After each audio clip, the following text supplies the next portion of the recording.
Okay, now next concept हम ज़रा थोड़ा डेप्रिसिएशन के बारे में थोड़ा सा डिटेल में पढ़ लेते हैं. ठीक है, डेप्रिसिएशन हमने क्या पढ़ा? Loss in the value of fixed assets due to wear and tear, accidental damages, and third one is expected obsolescence. Okay, ना देखो ये तीन चीज़ें मैंने लिखी हैं कि डेप्रिसिएशन का मतलब होता है कि वैल्यू में लॉस आ जाए फिक्स एसेट्स के, वो चलते चलते हो जाता है जब बहुत सालों से चल रही हैं. एक्सीडेंटली डैमेजेस हो जाते हैं, ठीक है, या एक्सपेक्टेड ऑब्सोलेंस हो जाता है. अच्छा, अब ये हमने एक नया वर्ड देखा, एक्सपेक्टेड ऑब्सोलेंस. ठीक है, डेप्रिसिएशन का एक और नाम होता है जिसको हम बोलते हैं कंजम्पशन ऑफ फिक्स्ड कैपिटल. ठीक है, दैट मीन्स मैं अपने फिक्स कैपिटल को क्या कर रही हूँ? कंज्यूम कर रही हूँ. ठीक है, कंज्यूम कर रही हूँ, तो कंज्यूम करने की वजह से वो क्या होगा? डेप्रिशिएट होगा. इसलिए मैं इसको ये एक और नाम बोलती हूँ. ठीक है, याद रखना, ये आगे काम आएगा. ओके, अच्छा, अब देखो हर ये एक्सपेक्टेड ऑब्सोलेंस मतलब कि हमें कहीं ना कहीं ये एक्सपेक्टेड होता है, जितने भी प्रोड्यूसर्स होते हैं उनको ये एक्सपेक्टेड होता है कि ये चीज़ें होंगी. ठीक है, आगे चल के फॉर एग्जाम्पल कि मुझे पता है मैंने आज कोई मशीनरी खरीदी है, तो आज के 5 साल 6 साल 10 साल बाद वो मशीनरी आउटडेट हो जाएगी, कोई नई मशीनरी अपग्रेड होके आ जाएगी. ये होता रहता है, फोन्स में होता है, ठीक है, टीवी में होता है, हर चीज़ में होता है, अपग्रेडेशन आता रहता है ना. ठीक है, आउटडेटेड होती जाती है चीज़ें. तो मुझे ये एक्सपेक्टेड है कि ये चीज़ें कि ये होगा. ठीक है, उसके बाद एक्सीडेंटल डैमेजेस, जैसे फॉर एग्जांपल फायर हो गया, मशीनरी टूट गई, ठीक है, या मशीनरी खराब हो गई. ठीक है, वो आपका एक्सीडेंटल डैमेजेस में आ जाता है. ठीक है, एक्सपेक्टेड ऑब्सोलेंस वही चीज़ें हैं कि मुझे पता है कि आज के 5 साल 10 साल बाद ये मशीनरी आउटडेट हो जाएगी, तो वो एक्सपेक्टेड चीज़ें होती हैं. वेयर एंड टियर तो मैंने बताया ही कि वो यूज़ होते होते जब अपना मशीनरी कुछ ना कुछ तो खराब हो ही जाती है.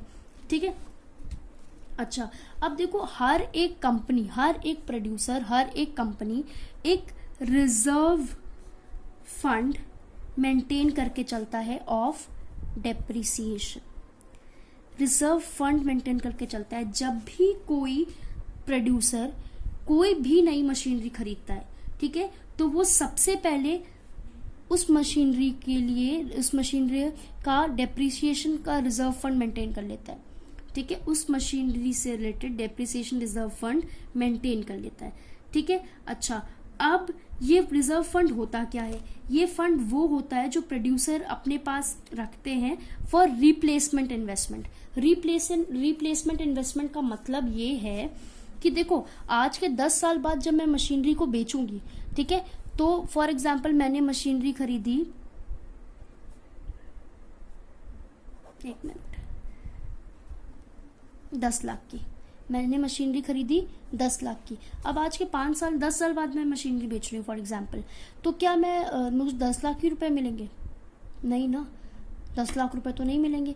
इसीलिए मैं क्या करती हूँ, कोई भी जब न्यू मशीनरी खरीदती हूँ तो मैं इसका एक रिजर्व फंड बना लेती हूँ मशीनरी का. ठीक है, जिसके हिसाब से मैं कुछ पैसा उस रिजर्व फंड में एज डेप्रिसिएशन रिजर्व फंड रख लेती हूँ. ठीक है, उसमें क्या होता है, वो कब काम आता है? जब मैं इस मशीनरी को 10 साल बाद बेचूंगी ना या रिप्लेस करूंगी, तो मुझे एटलीस्ट लॉस नहीं होगा. ठीक है, क्योंकि उतना मैंने रिजर्व फंड में रखा हुआ है जितना मैं एक्सपेक्ट कर रही हूँ कि आज के 10 साल बाद मुझे इस मशीनरी का मिलना चाहिए. ठीक है, अब वो रिजर्व फंड में रखा कितना जाता है? फॉर एग्जाम्पल ये 10 लाख है, इसकी रुपीज 10 लाख है. ठीक है, अब 10 लाख के बाद मैं एक्सपेक्ट कर रही हूँ इसकी एक्सपेक्टेड लाइफ स्पैन, मैं एक्सपेक्ट कर रही हूँ कि ये 10 साल मशीनरी चलेगी. कितने साल चलेगी? 10 साल. ठीक है, तो जो रिजर्व फंड में रखा जाएगा ना, वो ऐसे कैलकुलेट होगा, 10 लाख डिवाइडेड बाय 10, तो कितना हो गया? 1 लाख. तो मतलब 1 लाख रुपए एक मशीनरी के हिसाब से प्रोड्यूसर कहाँ रख लेगा, डेप्रिसिएशन रिजर्व फंड में। डेप्रिसिएशन का रिजर्व फंड होता है, ठीक है, इसको रिजर्व कर लेते हैं एक तरीके से, फंड जो है, ठीक है, पैसा एक तरीके से फॉर फ्यूचर रिजर्व करके रख देते हैं कि अगर 10 साल बाद मैं मशीनरी खरीदूं, मतलब बेचूंगी ना इसको, तो एटलीस्ट अगर मुझे मशीनरी फॉर एग्जाम्पल मैं बेच रही हूँ 50,000 में, तो 1 लाख तो मैंने इसके लिए ऑलरेडी रिजर्व रखा ही था, ठीक है, तो मुझे उतना लॉस नहीं होगा। क्लियर, ठीक है। अच्छा, अब एक्सपेक्टेड एंड अनएक्सपेक्टेड की बात कर लेते हैं। देखो एक्सपेक्टेड में बेसिकली जस्ट आप सुन लीजिए, एक्सपेक्टेड मतलब ये वही मैंने आपको बताया था कि जो चीजें एक्सपेक्टेड होती हैं, ठीक है, ऑब्सोलेंस से, और ये एक्सपेक्टेड जो प्रोड्यूसर होता है ना वो एक्सपीरियंस के थ्रू बता सकता है, क्योंकि अब कोई मार्केट में 10 साल से अपनी शॉप चला रहा है तो उसको कहीं ना कहीं एक्सपीरियंस हो जाता है कि आज के इतने साल बाद ये अपग्रेड हो जाएगा, ठीक है, मेरी टेक्नोलॉजी बेकार हो जाएगी, तो वो कहीं ना कहीं उसको एक्सपीरियंस के थ्रू पता लग जाता है, ठीक है। तो एक्सपेक्टेड ऑब्सोलेंस क्या होता है कि चेंज इन टेक्नोलॉजी या चेंज इन डिमांड, ठीक है, ये 2 चीजें होती हैं। मैं लिख के बता देती हूँ।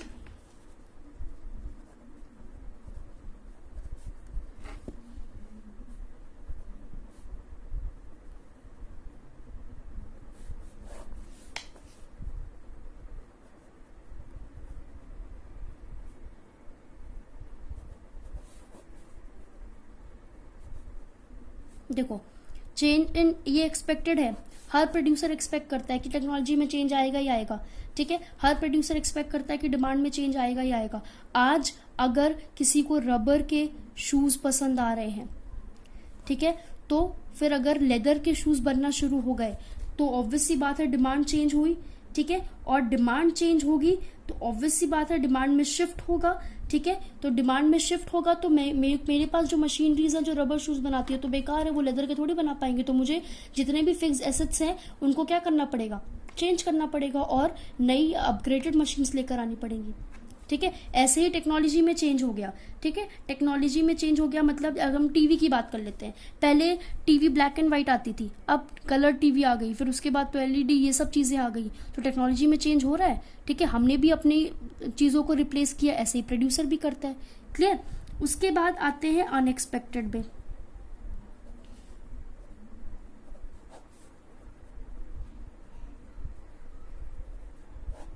ठीक है, अनएक्सपेक्टेड का मतलब होता है सबसे पहली चीज जो बहुत ज्यादा अनएक्सपेक्टेड है,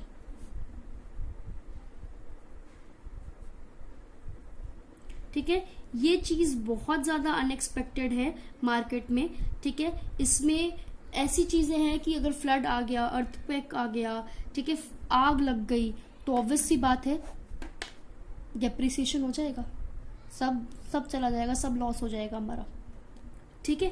उसके बाद अगर फॉर एग्जांपल इकोनॉमिक रिसेशन आ गया, इकोनॉमिक रिसेशन का मतलब आप समझ रहे हैं जो अभी इकोनॉमी में हमारे आने वाला है, ठीक है, लोगों के पास जॉब नहीं होगी ज्यादा, ठीक है, जॉब नहीं होगी तो डिमांड नहीं होगा, रिसेशन वाला पीरियड आ गया, रिसेशन वाला पीरियड आप वही चीज है, डिमांड नहीं होगी, डिमांड नहीं होगी तो प्रोडक्शन नहीं होगी, प्रोडक्शन नहीं होगा तो मशीन्स का क्या करेंगे हम, ठीक है। तो मतलब मशीन्स का क्या करेंगे, मतलब कि मशीन्स की जो प्राइजेस हैं मार्केट में वो गिर जाएंगी, हर एक प्रोडक्ट का प्राइस गिर जाएगा क्योंकि लोग खरीदना ही नहीं चाह रहे हैं, तो प्रोडक्ट का प्राइस गिर जाएगा। तो ये मार्केट, ये वाली मार्केट जो है ये बहुत ही अनएक्सपेक्टेड होती है, ठीक है, इसको आप कंट्रोल नहीं कर सकते, ओके।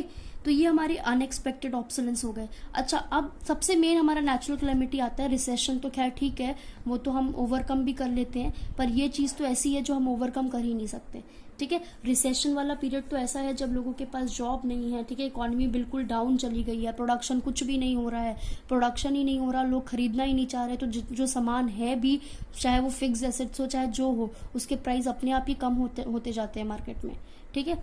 अच्छा, अब ये हो गया, ये जो हमारे अनएक्सपेक्टेड ऑब्सोलेंस होता है ना, ये हमारा क्या रिजल्ट करता है, कैपिटल लॉस। क्या रिजल्ट करता है,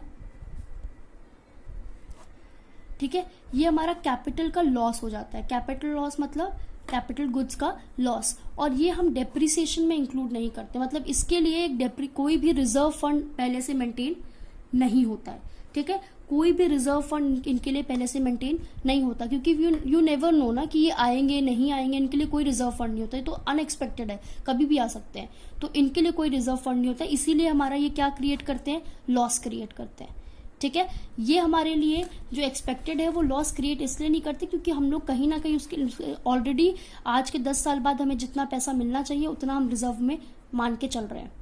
ठीक है, तो ये हमारा एक्सपेक्टेड ऑब्सोलेंस हुआ और अनएक्सपेक्टेड ऑब्सोलेंस हुआ। आई डोंट थिंक सो इसमें कुछ ज्यादा डाउट होना चाहिए क्योंकि बहुत इजी है ये। ठीक है, अब एक अलग कॉन्सेप्ट पे आते हैं हम